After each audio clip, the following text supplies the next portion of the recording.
Welcome to our channel topper class में Pradeep sir. दशम श्रेणी तुम सप्लीमेंटारी एग्जाम चली अच्छी 6 तारिख तुम मैथ अच्छी तुम तो पढ़ापढ़ी ठीक ठाक चली ठीक अच्छे। तो आज मुझे तुमको परिमितिर किसी एमसीक्यू क्वेश्चन सिलेक्शन दूची जोटा कि तुम परीक्षा आसबार संभावना अच्छी। क्वेश्चन सिलेक्शन देती जब भल भाव तुम पढ़ी जाऊच तो तुम निश्चित भाव में 10 मार्क सियोर आसीज। एमसीक्यू रे 10 मार्क सियोर आसीज। आ सूत्र गुड़िक तुम लंग क्वेश्चन साहय कर तुम 5 मार्क आसीज। तुम यही वीडियो तुम जब भल भाव देखी दौच क्लीयर बुझीपारुच ताहले तुम 15 मार्क गणित आड करदेव। आ जो मैंने उपपाद्यर सिलेक्शन क्वेश्चन वीडियो देखी ना जाकि देखिपर प्लेलिस्ट अच्छी उपपाद्य 15टा अच्छी तुमको 6टा उपपाद्य देती से 6टा उपपाद्य को पढ़ी जीव तुम परीक्षा निश्चित भाव में 100% भल मार्क आसो। तो 5 मार्क सुपर सियोर आउटे 15 मार्क 20 मार्क तुम ये पाइगल। ठीक अच्छे। तो चलो आज वीडियो को स्टार्ट करवा। समस्ते वीडियो को लाइक कर सांगन सहित चैनल को शेयर कर जो मैंने नुआ कर चैनल को विजिट कर चैनल को सब्सक्राइब करने। एमतीर किसी सूत्र तक तुम मन रखी दियो जोटा कि तुम भूली जाइए। तो तुम देख वृत्तर व्यासार्ध कहले एक तो तुम जानी डी इजिकल 2r डी मैंने तुम व्यास है व्यासार्ध कहले आर परिधि कहले सी चाप कहले एल एगुड़ तो तुमको कहूँ पड़ोनी तुम सूत्र सब जानी। देन वृत्तर परिधि बाई व्यासर दैर्घ्य इक्वल्स टू पाई है यहाँ तुम मन रख जोटा कि तुम जोहान्स लैम्बर्ट बाहर करते। ठीक अच्छे। देन तापर देख वृत्तर व्यास को नहीं गोटे सूत्र अच्छी वृत्तर चाप बाई परिधि इक्वल्स टू थीटा बाई 360। सबुदिक सूत्र गुड़िक खातार नोट कर तुम पाखे बहुत कम समय अच्छी तो भल भाव में मन दे पाठ पढ़। जब यार पीडीएफ दरकार अच्छी मत व्हाट्सएप मेसेज कर मो व्हाट्सएप नंबरटा मोर ये वीडियो लास्ट को देदेवी। ठीक अच्छे। तो समस्त वीडियो को शेष पर्यटन देख तापर ये सूत्रटा मन रख L1 by L2 is equal to theta 1 by theta 2। Then L is equal to L माने चाप theta by 180 into pi R है यहाँ तुम वृत्तर चाप माने एल वृत्तर परिधि माने 2 pi r equal to theta by 360। ठीक अच्छे। देन जीवा नेक्स्ट को देख जो तुम थीटार मूल्य रेडियन देथिबो थीटार मूल्य रेडियन देथिबो तेबे से चाप हो एल इजिकल टू कौन हम थीटा रेडियन इंटू आर हो। ए सूत्रटा मन रखी सर्ट क्वेश्चन आसपे। सर्ट क्वेश्चन तुम केमती आसो देख दीटा सर्ट क्वेश्चन देती आर तुमको देथिबो 14 सेंटीमीटर थीटा देथिबो 60 डिग्री एल पचार माने चाप पचार theta by 180 into pi r तो मूल्य पकईकी बाहरी जीव। देन आउ गोटे क्वेश्चन कौन आसो माने जो थीटार मूल्य रेडियन देथिबो एल देथिबो चापर दैर्घ्य 5 सेंटीमीटर थीटा देथिबो pi radian by 2 then r पचार एल इजिकल टू कौन theta radian into r theta radian देती पाई बाई 2 तो L is equal to theta radian into r ये सूत्रटा पड़ी एठी बुझिपारे। तो यही सूत्रटा तुम ये पड़ी कहते केमी सर्ट क्वेश्चन आसो भल भाव सब देखिकी जीव। देन वृत्तकलार परिसीमा तो सूत्र हूँ 2r प्लस एल यहाँ गोटे मन रख। देन तापर देखा समस्त सूत्र तक लिखी वृत्तर क्षेत्रफल पाई आर स्क्वायर बलयर क्षेत्रफल pi whole into capital R square minus small r square वृत्तकलार क्षेत्रफल theta by 360 into pi are square बा आउ गोटे सूत्र अच्छी कौन ना हाफ एल आर यहाँ को मन रख। वृत्तकलार क्षेत्रफल अंतर दीटा सूत्र अच्छी से सूत्र दीटा मन रख half L plus L whole into R minus R है बड़ एल ये छोट एल ये बड़ आर ये छोट आर यहाँ मन रख। तो half into capital L minus small L whole into capital R plus small R है ये मन रख। देन ये गोटे सूत्र अच्छी half R square into theta pi radian मूल्य हूँ 180 डिग्री देन थीटा रेडियन मूल्य हूँ एल बाई आर सबुदिक सूत्र लिखी इंपोर्टेंट सूत्र तो आपको भल भाव में पढ़ी जाओ देखो निश्चित भाव में परीक्षार आसीथिबो ग्यारंटी तुमको दूची। ये देख वृत्तकलार क्षेत्रफल आ गोटे सूत्र half theta radian into R square ये सूत्र सब खातार लेख यार पीडीएफ दरकार अच्छी मत शेष को मेसेज कर मुझे तुमको पीडीएफ टी देदेवी व्हाट्सएप में मेसेज कले पीडीएफ टी देदेवी है। देख तापर ये जो आम वृत्त पढ़ले तार किसी एमसीक्यू विषय में देखा है तो भल कि भल भाव में प्रैक्टिस कर जो क्वेश्चन गुड़ी मुझे बेसी क्वेश्चन करेनि जो क्वेश्चन करी क्वेश्चन तक प्रैक्टिस करके जीव है। देख गोटे वृत्तर परिधि जिते सेंटीमीटर तार क्षेत्रफल से वर्ग सेंटीमीटर वृत्तर व्यास पचारा माने तुमको डी पचारा ताले वृत्तर क्षेत्रफल कहला वृत्तर क्षेत्रफल जी वृत्तर परिधि से ବୃତ୍ତର କ୍ଷେତ୍ରଫଳ ସୂତ୍ର ପାଇ ଆର ସ୍କୋୟାର, ବୃତ୍ତର ପରିଧି 2 ପାଇ ଆର, ପାଇ କି ପାଇ କଟିଗଲା। ଦେନ୍ ଏଠି ଦୁଇଟା ଆର ଥିଲା, ଏଠି ଗୋଟେ ଆର ଅଛି। ଦୁଇଟା ଆରକୁ ଆମେ ଲେଖିପାରି ଏ ଯେଉଁ ଆର ସ୍କୋୟାର ଲେଖିପାରିବା କ'ଣ ଆର ଇଣ୍ଟୁ ଆର, ଏଠି 2 ଆର ରହିଲା, ତ ଏଠି ଆର କୁ ଆର କଟିଗଲା। ଆର ବାହାରିଲା କେତେ 2 ବାହାରିଲା, ଆମକୁ ପଚାରିଥିଲା ଡି, ଡି ହେଇଯିବ ତାହେଲେ 4 ହେଇଯିବ। ବୁଝିଲା, ଠିକ ଅଛି, ଭଲ ଭାବରେ ପ୍ରାକ୍ଟିସ କର। ଦେନ୍ ତାପରେ ଦେଖ କ'ଣ କହିଛି, ଗୋଟିଏ ବୃତ୍ତର ଏକ ବର୍ଗଚିତ୍ର ଅନ୍ତର୍ଲିଖିତ ହୋଇଛି। ଗୋଟିଏ ବୃତ୍ତ ଭିତରେ ଗୋଟେ ବର୍ଗଚିତ୍ର ଅନ୍ତର୍ଲିଖିତ ହୋଇଛି। ତାହେଲେ ମୋତେ କହିଲ ଏ ବୃତ୍ତ ଆଉ ବର୍ଗଚିତ୍ର ମଧ୍ୟରେ ସମ୍ପର୍କ କ'ଣ? ନା ତମେ ଦେଖ ବୃତ୍ତର ବ୍ୟାସ ଯାହା ବର୍ଗଚିତ୍ରର କର୍ଣ୍ଣ ସହିତ ସେଇଟା ସମାନ। କର୍ଣ୍ଣ ହେଉଛି କ'ଣ ଏଠି 2r, ବୁଝିଲା ନା, କର୍ଣ୍ଣ ହେଉଛି 2r, ବ୍ୟାସ ହେଉଛି r। କ'ଣ ପାଇଁ କର୍ଣ୍ଣ 2r? ଦେଖ ଏଇଟା r r ହେଲେ ବ୍ୟାସ ସହିତ ସମାନ 2r। ଆମେ ବାହୁ ଜାଣିଛେ କ'ଣ ବର୍ଗଚିତ୍ର ବାହୁ କର୍ଣ୍ଣ ବାଇ √2, କର୍ଣ୍ଣକୁ କର୍ଣ୍ଣ ପାଇଁ ପକେଇଲି 2r, ଦେଖ √2 ଅଛି ତ ତଳେ ଗୋଟେ √2 ଉପରେ ଗୋଟେ √2 ଗୁଣିଲି, ବୁଝିଲା ତ, √2 କୁ √2 ରେ ଗୁଣିଲେ 2, ଏଇ 2 କୁ ଏଇ 2 ସହିତ କଟିଗଲା, ଆଉ ରହିଲା କ'ଣ √2 ଇଣ୍ଟୁ r। କ୍ଲିୟର, ଠିକ ଅଛି। ନେକ୍ସଟ କ୍ୱେଶ୍ଚିନ୍, ଗୋଟିଏ ବୃତ୍ତକଳାର କ୍ଷେତ୍ରଫଳ 1848 ବର୍ଗ ସେଣ୍ଟିମିଟର।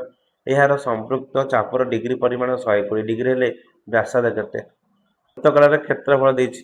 ବୃତ୍ତକଳାର କ୍ଷେତ୍ରଫଳ ସୂତ୍ର ଥିଟା ବାଇ 360 ଇଣ୍ଟୁ ପାଇ ଆର ସ୍କୋୟାର। এই ସୂତ୍ରଟା ପଡ଼ିଛି ଥିଟା ବାଇ 360 ଇଣ୍ଟୁ ପାଇ ଆର ସ୍କୋୟାର। ଏଥିରୁ ଆର ବାହାରିଲା ତମର ବାହାରିବ 42। ଦେଖ ପରୀକ୍ଷାରେ ବି ତମର ଏଇ ଡିଟୋ କ୍ୱେଶ୍ଚିନ୍ ବି ପଡ଼ିପାରେ। ଯେଉଁମାନେ ସବୁ ପ୍ରାକ୍ଟିସ୍ କରି ଯାଇଥିବ ମୋତେ ଆସିକି କମେଣ୍ଟ ସେକ୍ସନ୍ ଜଣେଇବ କିମ୍ବା ମୋତେ ହ୍ୱାଟ୍ସଆପ୍ରେ ମେସେଜ୍ କରିବ କି ସାର୍ ଆପଣ ଯେଉଁ କ୍ୱେଶ୍ଚିନ୍ ଦେଇଥିଲେ ତାକୁ ପରୀକ୍ଷାରେ ପଡ଼ିଥିଲା ବୋଲି, ହେଲା, ପଡ଼ିଥିଲା କି ନ ପଡ଼ିଥିଲା ମୋତେ କହିବ। ଦେଖିବ ଡିଟୋ କହିଦେଉଛି ତମକୁ, ଡିଟୋ କପି ପେଷ୍ଟ କ୍ୱେଶ୍ଚିନ୍ ସବୁ ହେଇଯାଇଥିବ, ହେଲା, ତ ଭଲ ଟିକେ ପ୍ରାକ୍ଟିସ୍ କରି ଯାଇଥିବ। 40 ସେଣ୍ଟିମିଟର ବ୍ୟାସ ବିଶିଷ୍ଟ ବୃତ୍ତର 20 ସେଣ୍ଟିମିଟର ଦୈର୍ଘ୍ୟ ବିଶିଷ୍ଟ ଯାର କ୍ଷୁଦ୍ର ଚାପର ଦୈର୍ଘ୍ୟ କେତେ ହେବ?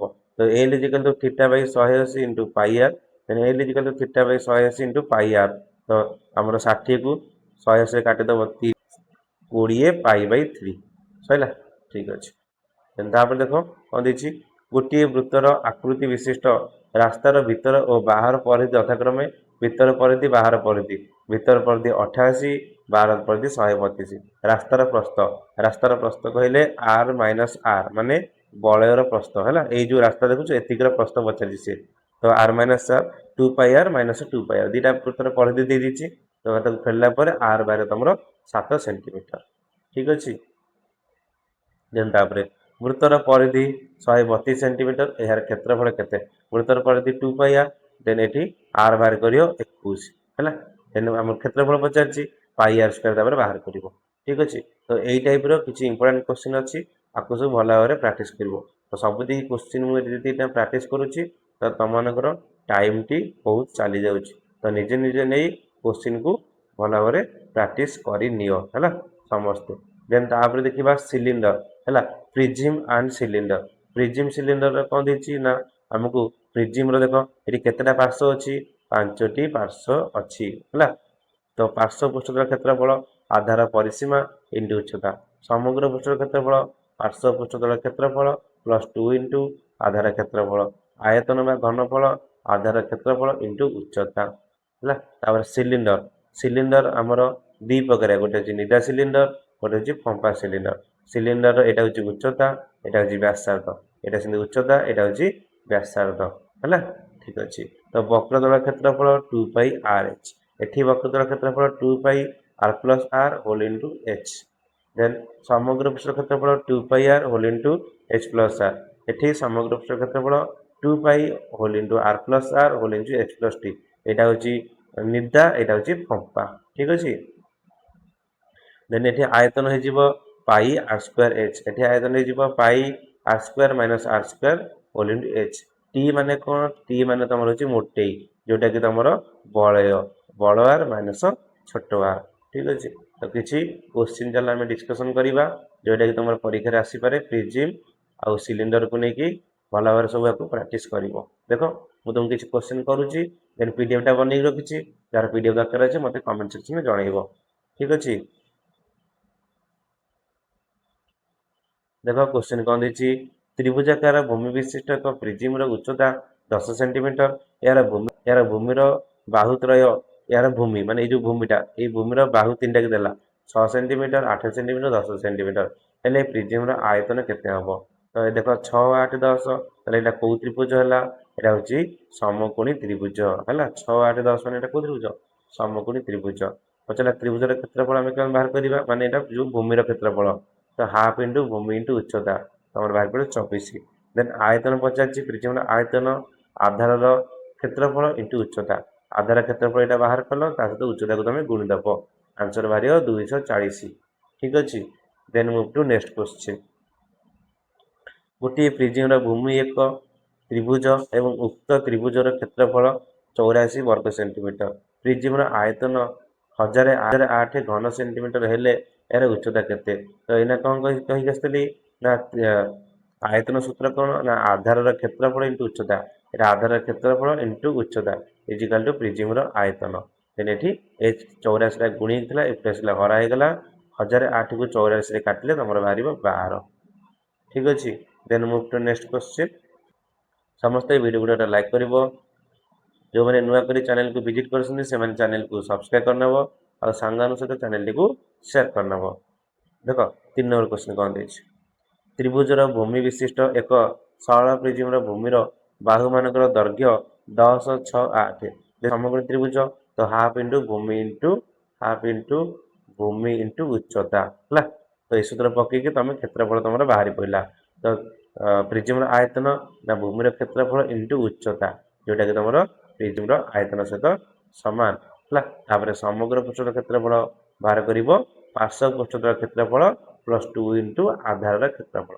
ସୂତ୍ର ପଡ଼ିକି ଏଇଟା ବାହାରିଛି ପ୍ରିଜିମର ସମଗ୍ର ପୃଷ୍ଠର କ୍ଷେତ୍ରଫଳ, ପାର୍ଶ୍ୱ ପୃଷ୍ଠର କ୍ଷେତ୍ରଫଳ, ଏଇଟା ହେଉଛି ପାର୍ଶ୍ୱ ପୃଷ୍ଠର କ୍ଷେତ୍ରଫଳ ପ୍ଲସ୍ 2 ଇଣ୍ଟୁ ଆଧାରର କ୍ଷେତ୍ରଫଳ।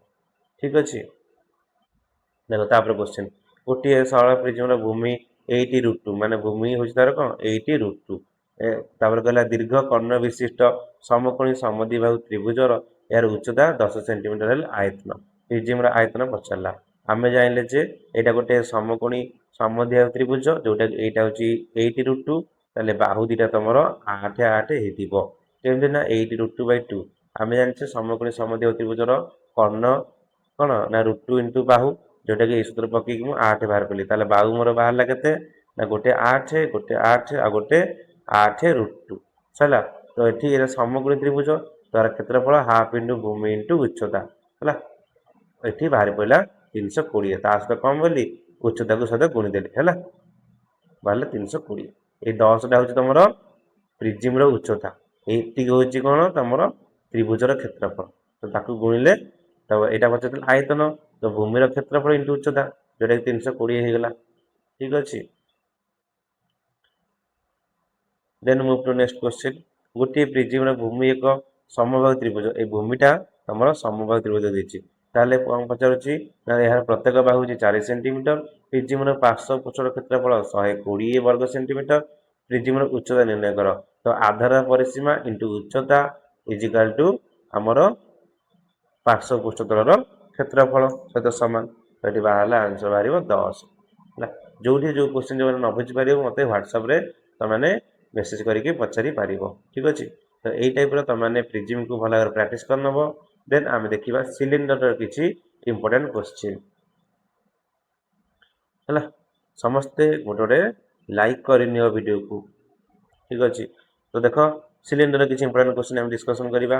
ସିଲିଣ୍ଡର, ଗୋଟିଏ ସିଲିଣ୍ଡର ଆକୃତି ଖୋଲା କୁଣ୍ଡର ଭିତର ପାଖର ବ୍ୟାସାର୍ଦ୍ଧ 1 ମିଟର 40 ସେଣ୍ଟିମିଟର, ଉଚ୍ଚତା 1 ମିଟର ହେଲେ ଏଥିରେ ଅତି ବେଶୀରେ କେତେ ଘନ ମିଟରର ପାଣି ରହିବ? ଠିକ୍ ଅଛି। ତ ଏଠି ତମେ ଏଇଟା ତ ଦେଇଥିଲା 1 ମିଟର 40 ସେଣ୍ଟିମିଟର ଏଠି ଦେଇଛି, ତ ସେଇଟା ହେଇଯିବ ଆମର 1.4 ମିଟର। ଉଚ୍ଚତା ଦେଇଛି 1 ମିଟର, ସମସ୍ତଙ୍କର ଏକକ ମିଟରକୁ ଆଣିଲେ ହେରି ଆୟତନ ହେଲା। ସିଲିଣ୍ଡର ଆୟତନ ପାଇ r²h ପକେଇକି ଏଇଟା ତମେ ବାହାର କରିବ। ଠିକ୍ ଅଛି। ଦେନ୍ ମୁଭ୍ ଟୁ ନେକ୍ସଟ କ୍ୱେଶ୍ଚିନ୍। ଗୋଟିଏ ସିଲିଣ୍ଡରର ବକ୍ରପୃଷ୍ଠର କ୍ଷେତ୍ରଫଳ 1584 ବର୍ଗ ସେଣ୍ଟିମିଟର, ଏହାର ଭୂମିର ବ୍ୟାସାର୍ଦ୍ଧ 21 ସେଣ୍ଟିମିଟର ହେଲେ ଏହାର ଉଚ୍ଚତା କେତେ? ତ 2πrs ତମର ଦେଇଦେଇଛି 1584, ମାନେ ବକ୍ରପୃଷ୍ଠତଳ କ୍ଷେତ୍ରଫଳ କାହାର? ସିଲିଣ୍ଡରର। 2πr equal to 1584, h equal to 12। ଠିକ୍ ଅଛି। ସବୁଥିରେ ଇମ୍ପୋର୍ଟାଣ୍ଟ କ୍ୱେଶ୍ଚିନ୍ ଅଛି, ଆଉ ଭଲ ଭାବରେ ସବୁ ପ୍ରାକ୍ଟିସ୍ କରିକି ଯିବ। ଓକେ। ଗୋଟିଏ ସିଲିଣ୍ଡର ଆୟତନ 12,672 ଘନ ମିଟର ଏବଂ ଏହାର ବକ୍ରପୃଷ୍ଠର କ୍ଷେତ୍ରଫଳ 2112 वर्ग सेंटीमीटर हेले भूमिर व्यासार्ध केते हबो बोला तो pi are square h by 2 pi r h देदेला एतिକି हमको दे देछि आकु कटाकटी कर दबो तमर एठी आर बाहरिबो 12 ठीक अछि तो एई टाइप रो तमने सिलिंडर रो क्वेश्चन गुडी को प्रैक्टिस करिवो देन आमे देखिबा कोन रो किछि इंपोर्टेंट क्वेश्चन देखो कोन विषय किछि कहू तुमको एटा होछि कोन रो तमे जो आइसक्रीम खाउ छो कोन आइसक्रीम खाउ छो एटा होछि कोन से टाइप रो आ एटा होछि एच को कहंती एटा उच्चता एई एल को कहंती वक्र उच्चता एटा कहंती आर माने व्यासार्ध तो वक्र तलर क्षेत्रफल पाई आर एल समग्र पृष्ठ क्षेत्रफल pi r whole into L plus r आयतन 1/3 पाई आर स्क्वायर एच बुझे ना तो ये टाइप रो किसी सूत्र देछि L is equal to a square plus r square whole over ठीक अछि देन पढ़िबा गोलक गोलक रो पृष्ठतल क्षेत्रफल 4 पाई आर स्क्वायर वक्रतल क्षेत्रफल 4 पाई आर स्क्वायर आयतन 4/3 पाई आर क्यूब पंपा अर्धगोलकर समग्र पृष्ठ क्षेत्रफल pi whole into 3 r square plus r square एटा टिके इंपोर्टेंट अछि आपन टिके भलो रे प्रैक्टिस करिकि जीवो देन आसला पंपा गोलक बहिर्पृष्ठ क्षेत्रफल 4 पाई आर स्क्वायर अंतःपृष्ठ क्षेत्रफल 4 पाई आर स्क्वायर समग्र पृष्ठ क्षेत्रफल 4 pi whole into r square plus r square बड़ आर स्क्वायर प्लस छोट आर स्क्वायर देन आयतन 4/3 बड़ 4/3 पाई बड़ आर क्यूब माइनस छोट आर क्यूब ठीक अछि देखिबा अर्धगोलकर किछि सूत्र वक्रतलर क्षेत्रफल 2 पाई आर स्क्वायर आधार क्षेत्रफल पाई आर स्क्वायर समग्र पृष्ठ क्षेत्रफल 3 पाई आर स्क्वायर आयतन 2/3 पाई आर एति सूत्र मन रखिबो देन किछि एमसीक्यू चला डिस्कशन करिनबा तो देखो एमसीक्यू कोन कहिछि देखो ना 14 सेंटीमीटर व्यासार्ध एक अर्धगोलक समग्र पृष्ठतल क्षेत्रफल पचारला तो समग्र पृष्ठ क्षेत्रफल 3 पाई आर स्क्वायर हैला अर्धगोलकर समग्र पृष्ठ क्षेत्रफल 3 पाई आर स्क्वायर बाहला 1848 ठीक अछि then move to next question जदि आमे गोलक आकृति विशिष्ट वस्तु को बदलाई सिलिंडर आकृति करिबा तेबे एहार सिलिंडर आयतन केते हबो तमर गोलकर आयतन जहा सिलिंडर आयतन भी सैया ताले आयतन रो बदलिबो नाही हैला कोनोसी भी परिवर्तन हबो नाही आयतन रे हैला ठीक अछि then move to next question 9 centimetre व्यासार्ध विशिष्ट गोटी निर्धा धातव गोलक को तरलाई 3 सेंटीमीटर व्यासार्ध विशिष्ट निर्धा गोलक रे परिणत करागला सर्वाधिक केतोटी गोलक तयारी हबो ए क्वेश्चन भी आसी पारे तो बड़ गोलकर व्यासार्ध छोट गोलकर व्यासार्ध अनुपात बाहर कर दबो हला बड़ गोलकर व्यासार्ध देछि 9/3 समान वाला 3 रो क्यू 3 3 9 3 27 दिस इज योर आंसर ठीक अछि then move to next question next question देखो कोन देछि गोटिए गोलकर आयतन जेतेकी घन सेंटीमीटर ताहार पृष्ठतलर क्षेत्रफल सेतिकी वर्ग सेंटीमीटर हेले गोलकर व्यासार्ध कते very very important question 4/3 pi R cube is equal to 4 pi are square then देखो पाई की पाई कटिला हैला देन 4 को 4 कटिला हैला एठी दीटा आर थला दीटा आर कटि गला और एला गोटे R is equal to 3 very good ठीक अछि नेक्स्ट क्वेश्चन 4 सेंटीमीटर अंतव्यास और 8 सेंटीमीटर बहिर्व्यास विशिष्ट एक पंपा गोलक को तरलाई 8 सेंटीमीटर व्यास विशिष्ट एक कोन रे परिणत करागला एठी कोन करियो कोन रो आयतन बाहर कर दबो 1/3 पाई आर स्क्वायर एच बुझौ छी देन हमर आंसर एमिति कला परे तबरे पंपा गोलक रो आयतन 4/3 पाई बड़ आर क्यू माइनस छोट आर क्यू एमिति करि करि चलिबो देन तमरो एच बाहरिबो 14 सेंटीमीटर ठीक अछि तो यही टाइप रो आउ किछि क्वेश्चन को तमाने निजे निजे प्रैक्टिस करनबो जानकर पीडीएफ दरकार अछि मते कमेंट सेक्शन में जणा किंबा मोर ए नंबर रे मेसेज करो 9370492283 ए नंबर रे मते व्हाट्सएप रे मेसेज करो मु तुमको आरो पीडीएफ टी देई देबी आ समस्त वीडियो को गोटे लाइक करिवो आ चैनल को सब्सक्राइब करिवो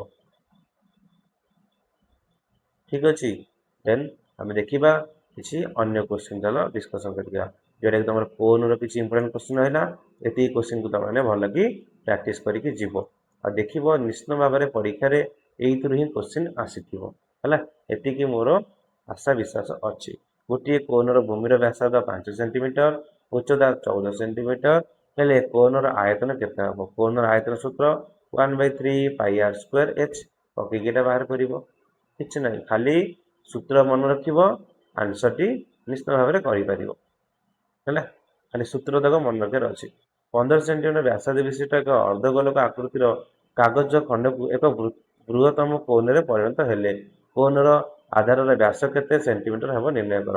ଏଇଟା ତମକୁ ଚିତ୍ରଟା କରିଦେଇଛି, ଏଇଟା ତମେ ନିଜେ ନିଜେ ଟ୍ରାଏ କରିବ। ଏଇଟା ତମକୁ ଦେଲି ହୋମୱାର୍କ। H ତମକୁ ଦେଲି। Next question. ଗୋଟିଏ କୋନର ଉଚ୍ଚତା ଗୋଟିଏ ସିଲିଣ୍ଡର ଉଚ୍ଚତା ସଙ୍ଗେ ସମାନ ଏବଂ ସେମାନଙ୍କର ଆୟତନ ସମାନ। କୋନର ବ୍ୟାସ ସିଲିଣ୍ଡର ବ୍ୟାସର ଅନୁପାତ କେତେ? ଦୁଇ ଜଣଙ୍କର ଉଚ୍ଚତା ସମାନ, କୋନର ଆୟତନ 1/3 ପାଇ r ସ୍କୋୟାର h, ସିଲିଣ୍ଡର ଆୟତନ ପାଇ r ସ୍କୋୟାର h। ଦେନ୍ ଦୁଇ ଜଣଙ୍କୁ ଏଠି ପାଇ ପାଇ କଟିଲା। ହେଲା ହେଲା h1 ଦୁଇ ଜଣଙ୍କର ଉଚ୍ଚତା ସମାନ, ତେଣୁ h1 h2 ବି କଟିଯିବ। ଦେନ୍ r1 ର ସ୍କୋୟାର ବାଇ r2 ର ସ୍କୋୟାର ଇଜିକାଲ୍ 3/1, ଦେନ୍ ତାର ରୁଟ୍ ଓଭର ଇଜିକାଲ୍ √3/1 ହେଇଯିବ। ଇମ୍ପୋର୍ଟାଣ୍ଟ କ୍ୱେଶ୍ଚିନ୍ ଆସିପାରେ। ହେଲା, ତ ଏଠି ଏଇଟା ଦେଖ କିଛି ଇମ୍ପୋର୍ଟାଣ୍ଟ କ୍ୱେଶ୍ଚିନ୍ ଅଛି, ଆକୁ ଟିକେ ଭଲ ଭାବରେ ପଢ଼ିକି ଯାଇଥିବ। ହେଲା, ଏକ କୋନ୍ ଆକୃତି ବିଶିଷ୍ଟ ତମ୍ବୁର ବ୍ୟାସାର୍ଦ୍ଧ 7 ସେଣ୍ଟିମିଟର, ଉଚ୍ଚତା 10 ସେଣ୍ଟିମିଟର। ତମ୍ବୁଟି ତିଆରି କରିବାରେ ଲାଗୁଥିବା 2 ମିଟର ହେଲେ ଏଥିରେ କେତେ ଲମ୍ବର କପଡ଼ା ଲାଗିବ? ଠିକ୍ ଅଛି। ଦେନ୍ ଆମର ଏଲ୍ ପାଇଁ ସୂତ୍ର, ଏଲ୍ ମାନେ ବକ୍ର ଉଚ୍ଚତା, ଏଇଟା ବି ସୂତ୍ର h ର ସ୍କୋୟାର ପ୍ଲସ୍ r ର ସ୍କୋୟାର ହୋଲ୍ ରୁଟ୍ ଓଭର। ହେଲା, ଏଟାକୁ ତମେ 149 ବାହାରିବ, 149 ରୁଟ୍ ଓଭର ନାହିଁ, ଦେନ୍ ତାକୁ ବାହାରିଲେ 22 ଇଣ୍ଟୁ 149। ଠିକ୍ ଅଛି। ତ ଏଇ ଟାଇପ୍ର କିଛି କ୍ୱେଶ୍ଚିନ୍ ଅଛି, ଆକୁ ଭଲ ଭାବରେ ପ୍ରାକ୍ଟିସ୍ କରିକି ଯିବ। ତ ଯାହାର ଏ PDF ଦରକାର ଅଛି ମୋତେ ଏଇ ନମ୍ବରରେ ମେସେଜ୍ କର 9337049283। ଏ ନମ୍ବରରେ ମୋତେ ମେସେଜ୍ କଲେ ମୁଁ ତୁମକୁ ଆର PDF ଦେଇଦେବି। ଆଉ ସମସ୍ତେ ଭିଡ଼ିଓ ଗୁଡ଼ା ଲାଇକ୍ କରିବ, ଚ୍ୟାନେଲକୁ ସବସ୍କ୍ରାଇବ୍ କରିବ, ଆଉ ସାଙ୍ଗମାନଙ୍କ ସହିତ ଚ୍ୟାନେଲଟିକୁ ସେୟାର କରିନେବ। ଉପପାଦ୍ୟର ସିଲେକ୍ଟିଭ୍ କ୍ୱେଶ୍ଚିନ୍ ମୁଁ ତୁମକୁ ଏଇ ଚ୍ୟାନେଲରେ ପୋଷ୍ଟ କରିଛି, ଯେଉଁମାନେ ଦେଖିବାର ଅଛି ସେମାନେ ଯାଇକି ଦେଖିପାରିବ। 5ଟି ଉପପାଦ୍ୟ ସିଲେକ୍ସନ୍ ଦେଇଛି, 6ଟି ଉପପାଦ୍ୟ ସିଲେକ୍ସନ୍ ଦେଇଛି, ଯେଉଁଟାକି ପରୀକ୍ଷାରେ ପଡ଼ିବାର ସମ୍ଭାବନା ଅଛି। ଠିକ୍ ଅଛି। ତ ସମସ୍ତେ ଭିଡ଼ିଓ ଗୁଡ଼ା ଲାଇକ୍ କର, ସାଙ୍ଗମାନଙ୍କ ସହିତ ଚ୍ୟାନେଲଟିକୁ ସେୟାର କର। ତୁମମାନଙ୍କର ଜ୍ୟାମିତିର ବୃତ୍ତ, ସ୍ପର୍ଶକ, ଜ୍ୟାମିତିର ସଦୃଶ ଏମାନଙ୍କର MCQ ଯଦି ଦରକାର ଥାଏ ମୋତେ କମେଣ୍ଟ ସେକ୍ସନରେ ଜଣାଇଲେ ମୁଁ ତୁମମାନଙ୍କ ପାଇଁ ନିଶ୍ଚିତ ଭାବରେ ଗୋଟେ ସେପାରେଟ୍ ଭିଡ଼ିଓ ଆଣିପାରିବି। ରହୁଛି, ଧନ୍ୟବାଦ।